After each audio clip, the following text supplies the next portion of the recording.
Hello students, তোমরা দেখতেই পাচ্ছ যে government of West Bengal office of the chief secretary Nabanna একটা নোটিশ পাবলিশ করা হয়েছে 9/7/2025-এ, যার মেমো নাম্বার হচ্ছে 65.CS/2025।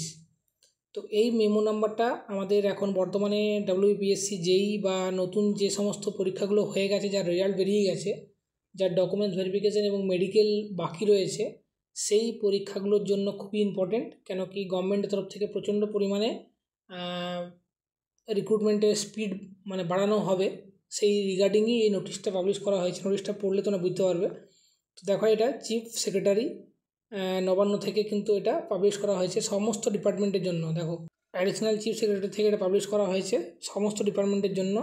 এখানে সাবজেক্ট বলা আছে time bound completion of verification process for candidates recommended for appointment. মানে টাইম বাউন্ডটাকে একটা বেঁধে দেওয়া হচ্ছে, সেই টাইম বাউন্ডের মধ্যেই ভেরিফিকেশান এবং মেডিকেলের যে প্রসেস আছে সেই প্রসেসটাকে কমপ্লিট করতে বলা হচ্ছে। কেন কি দেখা গেছে ভবিষ্যতে আগে যে সমস্ত রিক্রুটমেন্টগুলো হয়েছে তাতে মেডিকেল এবং ভিআরের জন্য, পুলিশ ভেরিফিকেশনের জন্য অনেকটা লং টাইম লেগে যায়, যার জন্য ক্যান্ডিডেটদের জয়নিং হতে হতে অনেকটা লং প্রসেস বা লং টাইম জন্য ওয়েট করতে হয়। এই জিনিসটাকে দূর করার জন্য গভর্নমেন্ট অফ ওয়েস্ট বেঙ্গলের তরফ থেকে ভালো একটা ইনিশিয়েটিভ নিয়ে নেওয়া হয়েছে এবং বলা হয়েছে যে যত তাড়াতাড়ি সম্ভব, কতদিনের মধ্যে সমস্ত কিছু ডিসকাশন করব। তো এই নোটিশটাতে বলা হয়েছে যত তাড়াতাড়ি সম্ভব তোমাদের যাদের ফাইনালি লিস্টে বেরিয়ে গেছে নাম, তাদের ডকুমেন্টস ভেরিফিকেশান এবং ভিআর মেডিকেল সমস্ত কিন্তু যেন প্রসেস হয়ে যায়। তো তোমরা বুঝতে পারছো যে খুব তাড়াতাড়ি কিন্তু তোমাদের প্রসেস কমপ্লিট হয়ে জয়েনিং কিন্তু খুব তাড়াতাড়ি হতে চলেছে। তো তার জন্য আমি 3টে কলম এখানে দেখে নেব। তো এখানে বলা আছে, দেখো, তোমাদের যাদের তোমাদের ফাইনালি লিস্টে নাম চলে এসছে তাদেরকে অ্যাপয়েন্টমেন্টের জন্য যে অ্যাপয়েন্টমেন্ট লেটার বা অ্যাপয়েন্টমেন্ট যেটা হবে সেটা থ্রু মেল বা ওয়েবসাইটে নোটিফিকেশনের মাধ্যমে জানিয়ে দেওয়া হবে এবং গাইড করে দেওয়া হবে নেক্সট প্রসেস কীভাবে করানো হবে বা পুলিশ ভেরিফিকেশনের স্টেপস কী হবে বা মেডিকেল কীভাবে করানো হবে সমস্ত কিছু। এরপর সেকেন্ডে বলা হয়েছে যে সমস্ত এই প্রসেসগুলো, সেটা ফিজিক্যাল ভেরিফিকেশান হতে পারে বা মেডিকেল হতে পারে বা আমাদের ভিআর হতে পারে, এইগুলো কিন্তু ডকুমেন্ট সাবমিট করার উইদিন 30 ডেজের মধ্যে কিন্তু কমপ্লিট করতেই হবে।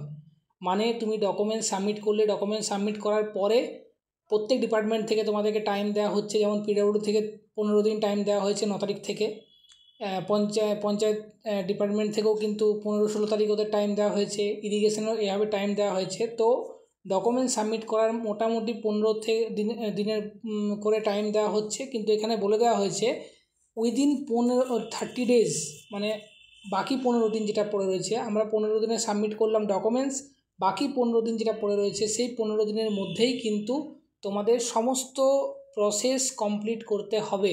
মানে আমার পুলিশ ভেরিফিকেশন প্লাস হচ্ছে আমাদের যে মেডিকেল, এই দুটো কিন্তু তোমাদের উইদিন 1 মান্থ কমপ্লিট হয়ে যাবে। তোমরা এইটুকু আশা রাখো এবং আমার মনে হয় পুজোর আগেই বা পুজোর পরেই তোমাদের কিন্তু জয়েনিং একদম চালু হয়ে যাবে। তো এই জন্যই আমি তোমাদের কাছে এটা নিয়ে এলাম। তো আমার মনে হয় এই ভিডিওটা তোমাদের ভালো লাগবে এবং এই নোটিশটা হয়তো তোমাদের কাছে আগে শেয়ার করা হয়েছে। আমি গ্রুপেও, আমার ইউটিউব চ্যানেলেও আমি এটা তোমাদের পোস্ট সেকশানে দিয়ে দিয়েছিলাম। আর আমি একটা ডিটেলস একটা ভিডিও তোমাদের কাছে শেয়ার করব। আমি খুব তাড়াতাড়ি একটা ভিডিও তোমাদের সঙ্গে শেয়ার করব, যেখানে টোটাল সিভিল ইঞ্জিনিয়ারিংয়ের যে জার্নিটা ছিল সেটা সমস্ত কিছু তোমাদের সঙ্গে আলোচনা করব। তার জন্য তোমরা চ্যানেলটাকে কন্টিনিউয়াসলি ওয়াচ করো এবং এর মাঝে যদি কোনো ইনফরমেশান পেয়ে থাকি কীভাবে কী করতে হবে না করতে হবে সমস্ত কিছু ইনফরমেশান তোমাদের সঙ্গে আমি শেয়ার করব। আর যদি কোথাও কনফিউশন থাকে তাহলে অবশ্যই তোমরা কমেন্ট সেকশানে জানিও। ধন্যবাদ।